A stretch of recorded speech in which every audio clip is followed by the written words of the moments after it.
جی welcome back ناظرین. Break سے پہلے ہم بات کر رہے تھے مسلم لیگ نون کے جو ترقیاتی پروجیکٹس ہیں ان کے بارے میں. یہ کہا جا رہا ہے کہ ترجیحات میں جو ہے وہ تھوڑا سا فرق تھا. ترجیحات جو ہیں وہ ہماری یہ تمام ترقیاتی پروجیکٹس نہیں ہونے چاہیے تھے. ٹھیک ہے, ڈیولپمنٹ ہونی چاہیے, یہ ایک ترقی پذیر ممالک کی ضرورت ہوتی ہے, اور ترقی یافتہ ممالک کی جو ہے وہ یہ نشانیاں ہوتی ہیں کہ وہاں پر اس طرح کی ڈیولپمنٹس ہوتی ہیں, اچھی اچھی لگژری جو چیزیں ہیں وہاں پر اویلیبل ہوتی ہیں. لیکن ہماری ترجیحات جو ہیں وہ کیا ہے؟ کیا ہماری ترجیحات یہ اتنی آؤٹ اسٹینڈنگ آؤٹ کلاس قسم کی جو ہے وہ بسیں ہیں, لگژری ہے, یا پھر صحت ہے, تعلیم ہے, بنیادی ضروریات ہیں, قوت خرید جو ایک غریب کی ہے, وہ ہماری ترجیحات. جی کرنل صاحب. جی میں گزارش کروں گا. پہلی بات تو یہ کہ ہماری ترجیحات بڑی سوچی سمجھی تھنک ٹینک کی پوری ریسرچ ہونے کے بعد آئی ہوئی ہیں. یہ کوئی عیش و عشرت کی یا یہ کوئی ایسی بہت ایلیٹ کلاس کی سہولت میٹرو بس نہیں ہے. انفراسٹرکچر اگر آپ کا ڈیولپ نہ ہو, آپ فیکٹس اینڈ فگر نکال کے دیکھیے گا کہ اگر میٹرو بس 1.5 لاکھ لوگوں کو نہ اٹھائے تو آپ کی سڑکیں اگلے 3 سال میں چوک ہو جائیں گی. آپ کی انڈسٹری کا سامان جو 1 گھنٹے میں پہنچنا ہے وہ 10 گھنٹے میں نہیں پہنچے گا. آپ کی فیول کی کنزمپشن 20 گنا زیادہ ہو جائے گی. آپ کی پولیوشن کا حالت اتنی خراب ہو جائے گی کہ ڈینگی کی طرح کی کئی اور بیمار. یہ آپ پوری فیزیبلٹی میں اپنے دوستوں کو کہوں گا کہ جو میٹرو بس یا جنگلہ بس کا نام استعمال کرتے ہیں, پرٹیکولرلی خان صاحب کو اور پرویز الہی صاحب کو, وہ بہت بڑا منہ کھول کے کہہ دیتے ہیں جنگلہ بس. فیزیبلٹی پڑھیں ایک دفعہ. اگر ان کے پاس پڑھنے کا شوق نہ ہو تو اپنے کسی پڑھے لکھے ایک دونوں کے پاس ہیں, مشاہد کو کہیں, ادھر اسد عمر کو کہیں کہ پڑھ کے تو ان کو پریزنٹیشن دے. اس کے بعد سوچی سمجھی بات کریں. جو بندہ قوم کی لیڈرشپ کا تقاضا کرتا ہے اس کے اندر لیڈرشپ بھی ہونی چاہیے, نالج بھی ہونا چاہیے. اس کو صرف اناڑی اور کھلاڑی اور صرف دب کے مارنے والا اور صرف تھریٹس فلوٹ کرنے والا ہی نہیں ہونا چاہیے. ملکی لیول کے اوپر آپ کو سٹیٹس مین بننا پڑتا ہے. ملکی لیول کے اوپر آپ کو گلی ڈنڈا کھیلنے والا کپتان نہیں بننا پڑتا. ٹھیک ہے, ابھی آ جاتے ہیں کہ بجلی کیوں نہیں پیدا ہوئی. ٹھیک ہے, ٹھیک ہے. بجلی ہم نے پیدا کرنے میں پہل کی, وفاقی حکومت سے پہلے کی. میں قوم کی یادداشت تازہ کر دوں, نندی پور پروجیکٹ کے لیے ہم لوگوں نے امپورٹ کی مشینری. اس کے لیے فیڈرل گورنمنٹ نے اس کی سوورین گارنٹی کی, ہم سے وعدہ کیا کہ دیں گے. کیا پتہ جس وقت مشینری آ گئی آج تک وہ مشینری پورٹ کے اوپر پڑی ہوئی ہے.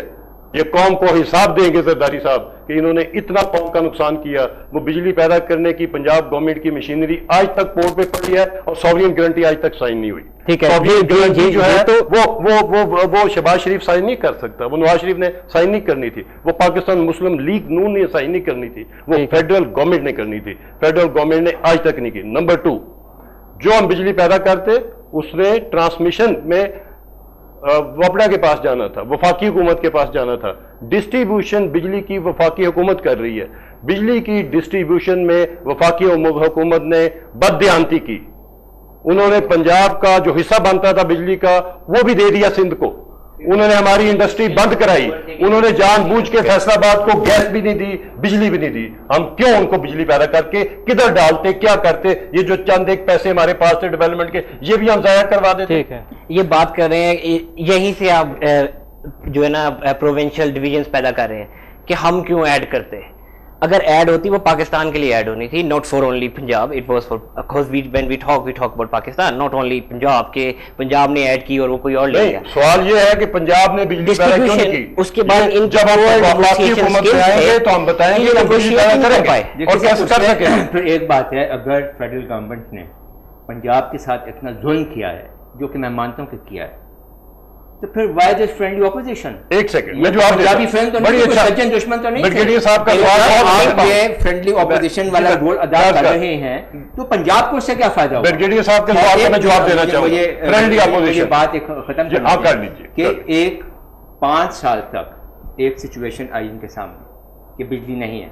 فیصل آباد باندھ, گجرانوالہ باندھ, لاہور سب انڈسٹریل ایریاز باندھ, ہمارے محنت کش جو ہے وہ سڑکوں پہ اور فاقوں پہ ہیں. انہوں نے کیا کیا اس اس ایشو کو ریزالو کرنے کے لیے. ٹھیک ہے, آن گراؤنڈ کیا کیا. ٹھیک ہے, آپ کا ویلڈ کوشچن ہے کہ کیا کیا سولوشن کو حل کرنے کے لیے. اچھا, ہمارے ساتھ موجود ہیں آصف حسنین صاحب, آپ کا تعلق ہے ایم کیو ایم سے. اچھا, ایم کیو ایم کے بارے میں یہ ہے کہ ایم کیو ایم بھی وفاقی حکومت کے ساتھ جو ہے وہ 5 سال اس نے گزارے ہیں, لیکن جہاں جہاں ایم کیو ایم کو محسوس ہوا کہ اس نے اپنی بات منوانی ہے, ایم کیو ایم نے منوائی.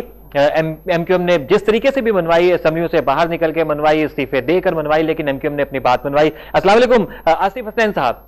جی وعلیکم السلام. آصف حسنین صاحب, ہمارا موضوع گفتگو تو ہے انتخابات, دہشت گردی اور پھر ہونے والے جلسے, لیکن بات جو ہے وہ جب نکلتی ہے تو پھر دور تک چلی جاتی ہے. انتخابات کے حوالے سے بات کریں گے کہ انتخابات آنے والے ہیں, تمام ادارے انتخابات کے لیے تیار ہیں, 11 مئی کے لیے ریڈی ہیں, لیکن جو دہشت گردی کی ایک لہر خاص طور پر سیاستدانوں کو نشانہ بنا رہی ہے, انتخابی مہم کو نشانہ بنا رہی ہے, پولنگ سٹیشنز کو نشانہ بنا رہی ہے, لوگوں کے دلوں میں وسوسے پیدا ہونے شروع ہو گئے ہیں. آپ کیا سوچ رکھتے ہیں اس کے اوپر؟ دیکھیں, سب سے بڑی چیز یہ ہے کہ جو کچھ بھی ماضی میں پاکستان میں پالیسیز رہی اور اس پالیسیز کو امپلیمنٹ ہم کراتے رہے, اس کے بنیاد پر آج صورتحال اس اتفاق کو ہے کہ ہمیں یہ اندازہ نہیں ہو رہا ہمارا دوست کون ہے, ہمارا دشمن کون ہے. ہم نے جو پالیسیز کو امپلیمنٹ کرایا اس کی بنیاد پر آج ہماری نسلیں جو ہے وہ نقصان اٹھا رہی ہیں, ہمارا مستقبل ہمیں نظر نہیں آ رہا. اور ملک میں جس طرح سے یہ دہشت گردی نے صرف دہشت گردی کو پروان نہیں چڑھایا, بلکہ اس کا جو امپیکٹ پورے ملک پر آیا, جس میں اکنامی ملک کی تباہ ہوئی, جس میں کئی نسلیں آج جو ہے وہ ملک میں انڈسٹریاں نہ لگنے کی وجہ سے بے روزگار ہو گئے, ہماری زراعت کو جس کے نقصان پہنچا, ہماری ٹریڈ کو جس سے نقصان پہنچا. تو آج ایسی صورتحال میں تو سوالیہ نشان ہم بنے ہوئے ہیں, اور ہم یہ کہتے ہیں جی پچھلے 4 سال میں غلطی ہو گئی, 5 سال میں ہو گئی, اس کا قصور تھا, اس کا قصور تھا. ایسی بات سے پہلے بہتر یہ ہے کہ یہ طے کر لیا جائے کہ اس کا بھی قصور تھا, اور جو پالیسیاں غلط تھی, اور جن لوگوں نے, خواہ وہ سیاسی مذہبی جماعتیں تھیں یا پاکستان کے ادارے تھے, وہ لوگ جو پاکستان کی خارجہ پالیسیز پر بھی وہ ادارے جو ہمیشہ حاوی رہے, اور سیاسی اور مذہبی جماعتوں اور اقتدار میں رہنے والی جماعتوں کو کبھی بھی ان پالیسیز کو بنانے نہیں دیا, اس کو امپلیمنٹ نہیں ہونے دیا, اور آج اس خرابیوں کے ذمہ دار ہیں.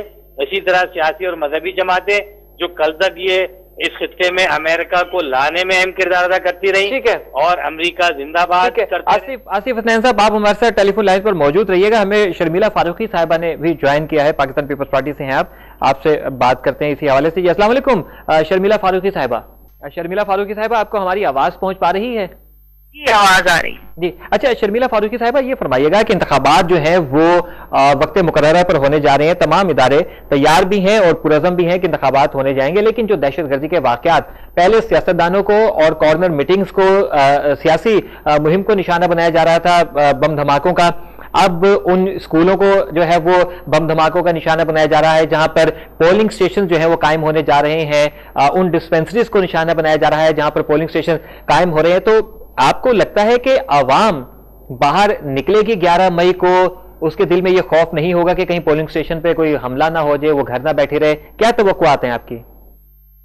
دیکھیے, خدشات تو ظاہری بات ہے کہ ہر کسی کے دل میں ہوں گے, اور ہر کوئی اپنی جان کی پرواہ بھی کرتا ہے, لیکن میں یہ سمجھتی ہوں کہ لوگ باہر آئیں گے, ووٹر ٹرن آؤٹ اچھا ہوگا. کس حد تک ہوگا, کیا پرسنٹیج ہوگی, یہ تو ابھی نہیں کہا جا سکتا, لیکن میں اپنے پیپلز پارٹی کے ووٹر کے حوالے سے ضرور ایک دعویٰ کر سکتی ہوں کہ پیپلز پارٹی کا جو ووٹر ہے, نہ وہ بم دھماکوں سے ڈرتا ہے, نہ وہ دہشت گردوں سے ڈرتا ہے, نہ وہ گولیوں سے ڈرتا ہے, اور نہ وہ جیلوں سے ڈرتا ہے. اور ہم نے ڈکٹیٹروں کے ٹائم پہ بڑا ڈٹ کے مقابلہ کیا ہے, کوڑے کھائے, جیلوں میں گئے ہیں, اور اس وقت بھی ہماری کیمپین جلسوں کے شکل میں جاری ہے.